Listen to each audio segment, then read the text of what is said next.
फिलहाल बढ़ते हैं आगे, एक और बड़ी खबर आपको बता देते हैं। इस वक्त की यूएन चीफ एंटोनियो गुटेरेस ने आईआईटी बॉम्बे में छात्रों को संबोधित किया है। एंटोनियो गुटेरेस अब 3 दिवसीय भारत यात्रा पर हैं। गुटेरेस ने मानवाधिकार कार्यकर्ताओं के अधिकारों की रक्षा की बात भी की है। हालांकि 26/11 हमले के शहीदों को श्रद्धांजलि भी अर्पित की गई है। आपको जानकारी इस वक्त की ताजा दे रहे हैं, कुछ देर में हम आपको तस्वीरें दिखाएंगे। मेरे सहयोगी भी थोड़ी देर में जुड़ेंगे, लेकिन आपको जानकारी इस वक्त की बड़ी दे रहे हैं क्योंकि 3 दिवसीय भारत यात्रा है यूएन चीफ की एंटोनियो गुटेरेस की, जो कि मुंबई पहुंचे हैं। साथ ही साथ आईआईटी बॉम्बे के छात्रों को संबोधित किया गया है, लेकिन खास बात यह रही कि मानवाधिकार कार्यकर्ताओं के अधिकारों की रक्षा की बात वो करते हुए नजर आए हैं। फिलहाल जानकारी ताजा दे रहे हैं, तस्वीरें आपके सामने हैं कि तरीके से भारत पहुंचा गया है और ये कहा जा रहा है कि आगे आने वाले समय में प्रधानमंत्री नरेंद्र मोदी से भी मुलाकात हो सकती है। हालांकि आज जो तस्वीर देखने को मिली वो 26/11 हमले के शहीदों को श्रद्धांजलि देते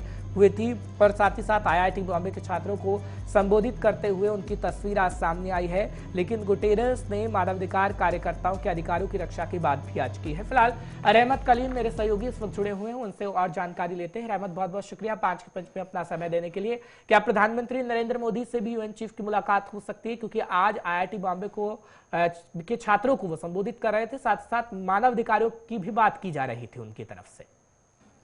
जी देखिए, बिल्कुल यूएन जनरल सेक्रेटरी का यह दौरा काफ़ी अहम है और 3 दिनों का यह दौरा है, और इस दौरे में वज़ीर आज़म नरेंद्र मोदी से मुलाकात मतवक्को है, यानी एक्सपेक्टेड है। शेड्यूल में बाज़ाब्ता तौर पर इसका जिक्र नहीं है, लेकिन खबर यह मिल रही है कि वज़ीर आज़म नरेंद्र मोदी और वज़ीर ख़ारजा एस जयशंकर दोनों से मुलाकात होनी है, और साथ ही साथ जो कमीशन है, हिंदुस्तान की कई कमीशन हैं, उन कमीशन के चेयरमैन से भी मुलाकात हो सकती है। तो इस तरह का एक लंबा चौड़ा पूरा शेड्यूल है 3 दिनों का, और इस 3 दिनों के अगर पहले दिन का जिक्र करें तो आज सुबह सबसे पहले उन्होंने मुंबई में एक तरफ जहाँ मुंबई हमले या 26/11 का ताज पैलेस पर जो हमला हुआ था दहशतगर्दाना,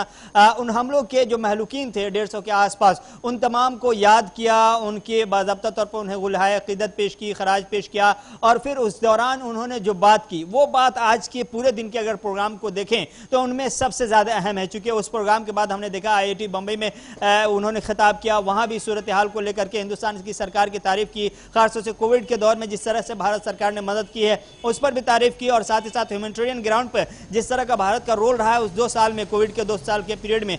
उस रोल की भी जमकर तारीफ की, और उसी रोल को लेकर के कहा कि इस तरह के तकाज़े पूरी दुनिया के सामने हैं और पूरी दुनिया को बाज़ाब्ता तौर पर इस तरह की कोशिश करनी चाहिए ताकि दुनिया के कई खित्ते ऐसे हैं जहां बेरोजगारी के साथ साथ भुखमरी आसमान छू रही है। ऐसे बड़े बड़े मुल्क अगर थोड़ी थोड़ी मदद भी कर दें तो दुनिया में बड़ी बड़ी परेशानियां और इस तरह से ह्यूमन राइट्स वायलेशन जो हो रहे हैं, या फिर जो ज़रूरत के चीज़ें हैं, ज़रूरत की चीज़ें हैं जिसके लिए बड़ी दुनिया के एक बड़ी आबादी मोहताज है, उनकी मोहताजी खत्म हो सकती है। तो ये एक पहलू था, लेकिन उससे कहीं बड़ा पहलू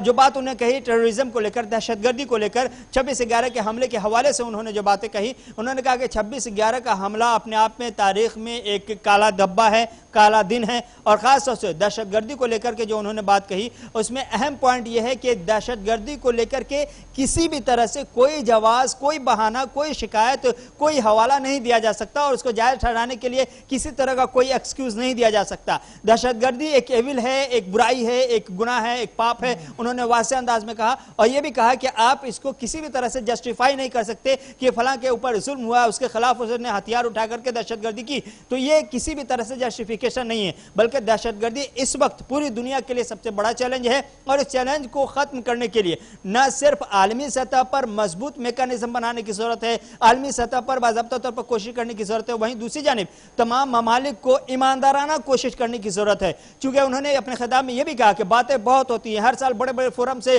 कई ममालिक आते हैं, दावा करते हैं, उनके सरबराहान दावा करके चले जाते हैं, लेकिन दहशतगर्दी उसी अंदाज में फैलती फूलती चली जाती है। अंदाज बदलता है, तरीका बदलता है, हथियार बदलते हैं, रंग बदलता है, और ये सारे बदलते रंग में जो नुकसान हो रहा है वो खून का नुकसान हो रहा है, वो इंसानी खून का, और ये इंसानी खून का नुकसान होने का मतलब है कि ह्यूमन राइट्स वायलेशन मुसलसल हो रहे हैं। तो दुनिया में एक तरफ जहां ह्यूमन राइट्स वायलेशन सबसे बड़ा मसला है, वहीं उससे कहीं ज्यादा बड़ा मसला यह है कि इस वक्त दहशतगर्दी के नरगे में पूरी दुनिया है और दुनिया के कई खिते में दहशतगर्द फल फूल रहे हैं और दुनिया के कई खिते इससे तबाह भी हो रहे हैं। हिंदुस्तान एक विक्टिम रहा है दहशतगर्दी का और आज भी है, इसलिए दहशतगर्दी के खिलाफ जिस मजबूत मैकेनिज्म के साथ ईमानदाराना कोशिश की जरूरत है, भारत उस कोशिश में बहुत हद तक आगे नजर आ रहा है और कुछ ऐसी ही कोशिश दुनिया के दूसरे ममालिक को भी करने की जरूरत है ताकि जो समाज के लिए, दुनिया के लिए बड़ा चैलेंज है, जहर हलाल है या यूं कहिए कि कैंसर है, इस कैंसर से खात्मा मुमकिन हो सके। क्योंकि जब तक कि दहशतगर्दी खत्म नहीं होगी तब तक के सुकून, पीस, अमन,